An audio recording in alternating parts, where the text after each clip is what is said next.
UP में loud speaker का शोर कम करने के लिए योगी फोर्स पिछले 100 घंटों से ऑपरेशन चला रही है। कानपुर और आजमगढ़ सहित उत्तर प्रदेश के 7 शहरों से लाउड स्पीकर उतारने की तस्वीरें आई। आजमगढ़ में 153 जगहों से या तो लाउड स्पीकर उतारे गए या उनकी आवाज कम की गई। जौनपुर में 143, पीलीभीत में 133, संत कबीर नगर में 78, लखनऊ में 45 और अमेठी में 15 धार्मिक स्थलों से पुलिस की टीम ने या तो लाउड स्पीकर को हटा दिया या फिर उनकी आवाज को पहले से कम करवा दिया। कुल मिलाकर अब तक उत्तर प्रदेश में 4835 जगहों पर एक्शन लिया गया है। धर्मस्थलों पर लगे तेज आवाज वाले लाउड स्पीकरों पर गाज गिर रही है। यह अभियान इस वक्त भी उत्तर प्रदेश के अलग अलग शहरों में चल रहा है, जहां लाउड स्पीकर के शोर को म्यूट किया जा रहा है।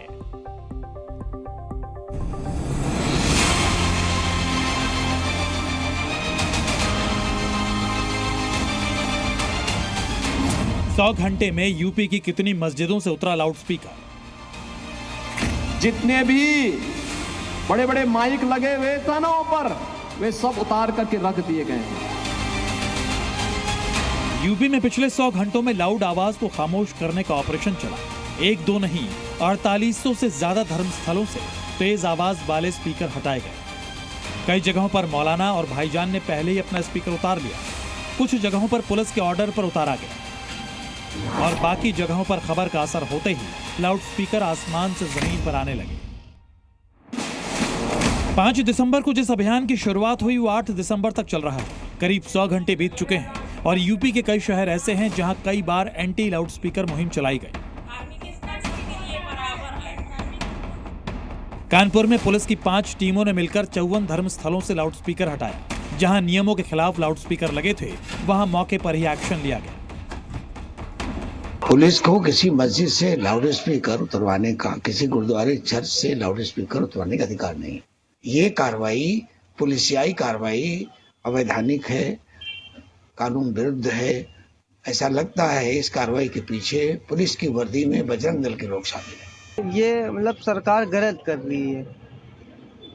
ये लाउड स्पीकर हटवा के सब जो, इससे कुछ नतीजा नहीं हासिल होने। यहाँ सदियों से, एक तो ये मुस्लिम बहुल क्षेत्र है, यहाँ पर सदियों से मस्जिदें बनी हुई हैं, अजानें हो रही, यहाँ पे किसी को दिक्कत नहीं हो रही। गलत उतारे जा रहे लाउड स्पीकर मस्जिदों से। लाउड स्पीकर लगाने के फायदे क्या होते हैं सर? फायदे क्या, अजान दूर तक के जाती है। मौलाना और भाईजान नाराज हैं। दावा है कि लाउड स्पीकर का इस्तेमाल दिन में 5 बार 5-5 मिनट से भी कम वक्त के लिए होता है। लेकिन योगी का ऑर्डर लाउड एंड क्लियर है, ऊंची आवाज बर्दाश्त नहीं की जाएगी। इससे पहले भी योगी की पुलिस ऐसे अभियान चला चुकी है, लेकिन इस बार मामला स्पेशल लग रहा है और बड़ी संख्या में लाउड स्पीकर धार्मिक स्थलों और सार्वजनिक स्थलों से हटाए गए हैं। उत्तर प्रदेश में मैं पिछले 7 वर्ष से चीफ मिनिस्टर हूं। 7 वर्ष में उत्तर प्रदेश में तो 6.5 करोड़ मुस्लिम आबादी है। आपने कभी वहां दंगा सुना है क्या? 7 वर्ष में कोई दंगा नहीं हुआ, कोई दंगा नहीं, कोई कर्फ्यू नहीं, दंगा भी नहीं, कर्फ्यू भी नहीं। और साथ साथ जितने भी बड़े बड़े माइक लगे हुए कानों पर वे सब उतार करके रख दिए गए हैं। सड़क पे कोई नमाज नहीं होती है। तेज शोर खत्म करने का आदेश योगी ने दिया, इसलिए सभी लोगों को चेतावनी नोटिस दिया गया। अभियान की मॉनिटरिंग भी डायरेक्ट लखनऊ से हो रही है, इसलिए नानुकुर करने के बाद भी भाईजान को लाउड स्पीकर उतारना पड़ा। आजमगढ़ में मस्जिद की छत पर लाउड स्पीकर बजाया जाता था। यहीं से अजान की आवाज दिन में 5 बार पूरे इलाके में सुनाई देती थी, लेकिन लाउड स्पीकर की परमिशन नहीं थी। इसलिए जैसे ही योगी फोर्स का ऑर्डर पहुंचा, तुरंत मस्जिद की छत से लाउड स्पीकर को हटा लिया गया। शासन के निर्देशों के अनुसार जो ध्वनि विस्तारक यंत्र जो अपने निर्धारित आवाज डेसिबल से अधिक बजा रहे हैं और जो हाईकोर्ट द्वारा जो समय निर्धारित किया गया है 10 बजे से 6 बजे के बीच में, उसके बीच में जो बजा रहे हैं उनके विरुद्ध पुलिस के द्वारा अभियान चलाया जा रहा है। जो आपके बारात घर है और जो रात में आपके डीजे वाले करते हैं, इनके विरुद्ध भी कार्रवाई की जा रही है। अगर तेज आवाज में और निर्धारित समय में अगर ये लोग नियमों को उल्लंघन करेंगे, इनके विरुद्ध मुकदमा पंजीकृत कर हम लोग वैधानिक कार्रवाई करेंगे। पुलिस ने सिर्फ एक्शन ही नहीं लिया, बल्कि सभी धर्मों के धर्मगुरुओं के साथ मिलकर लाउडस्पीकर की आवाज कंट्रोल रखने की अपील की।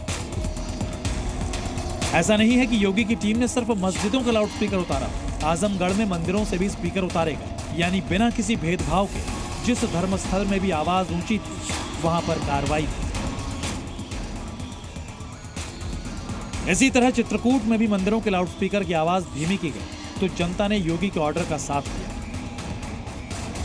ये बहुत सही अभियान है, इसमें कुछ भी गलत नहीं है भाई। भजन, भोजन और पूजन ये एकांत का काम होता है। सबको डिस्टर्ब करके, सबको परेशान करके धार्मिक कार्यक्रम करना, पूजा पाठ करना, ये न तो सामाजिक दृष्टि से सही है और न ये किसी भी तरीके से सही हो सकता है। हो सकता है जनता की जो ये मांग है कि सुबह या 4-5 टाइम जो भी अजान होती है उससे उनका कुछ डिस्टर्बेंस होता हो।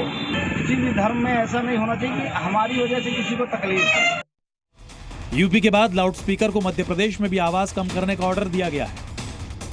एमपी के मुख्यमंत्री मोहन यादव ने सभी जिलों से रिपोर्ट मांगी है, जिसमें प्रशासन से पूछा गया कि पिछले 1 साल में उन्होंने कितने धार्मिक स्थलों से लाउडस्पीकर हटाए। असल में 1 साल पहले सीएम बनते ही मोहन यादव ने इस पर फैसला लिया था और अब उन्होंने रिपोर्ट मांगी है। एमपी में लाउडस्पीकर के खिलाफ माहौल बनाया गया है। इस बीच यूपी में योगी का ऑपरेशन अब भी जारी है। ऐसा लगता है योगी सेना सभी लाउडस्पीकर को शांत करके ही रुकेगी। ब्यूरो रिपोर्ट, जी मीडिया। सर्वे, ये शब्द कुछ लोगों को सबसे खराब शब्द लग रहा होगा। पिछले कुछ दिनों से मस्जिदों में सर्वे की मांग वाली जो लहर उठी है वो अब सबसे बड़े इस्लामिक शिक्षा के केंद्र तक पहुंच गई है। अब देवबंद दारुल उलूम के सर्वे की मांग उठ गई है। यह मांग किसने की, क्यों की और किसने कहा कि हर मस्जिद पर शक नहीं होगा? इन सारे सवालों का जवाब अगली रिपोर्ट में आपको मिलेगा।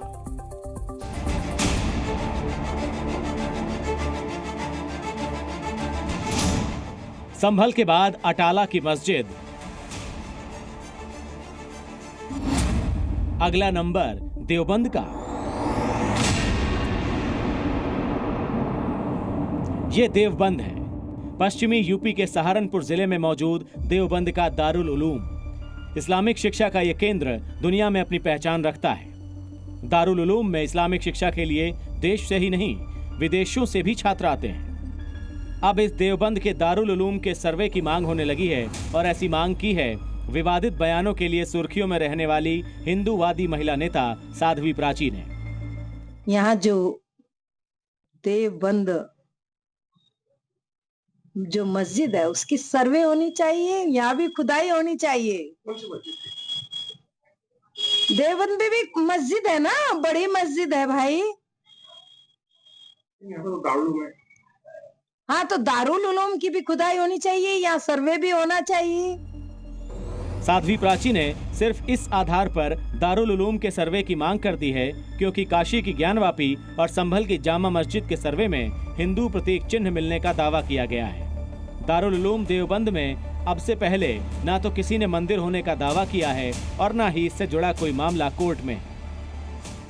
साध्वी को उनकी मांग का जवाब योगी सरकार की ओर से मिल गया होगा।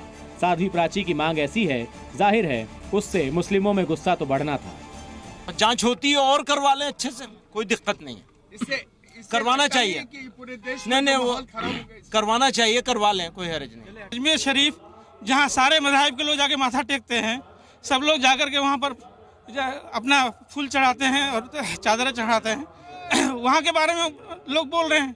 ये तो एक तमाशा बन गया है मुल्क में, जिसके मुंह में जो आता है बोलता चला जाता है। कोई काम नहीं दिया है सरकार उसको, तो यही काम करते हैं वो। अब अजमेर को और देवबंद को जांच की जरूरत नहीं है। अलग अलग मस्जिदों के सर्वे की मांग उठते देख जमीयत उलेमाए हिंद सुप्रीम कोर्ट की शरण में पहुंच गई है। धार्मिक स्थलों के संरक्षण से जुड़े 1991 के वर्शिप एक्ट को लेकर जमीयत ने याचिका दायर कर रखी है। इस याचिका पर 12 दिसंबर को सुप्रीम कोर्ट में सुनवाई होगी। देखना होगा कि देश की सबसे बड़ी अदालत अलग अलग मस्जिदों के सर्वे की मांग रोकने के लिए कोई फैसला सुनाती है या नहीं। ब्यूरो रिपोर्ट, जी मीडिया।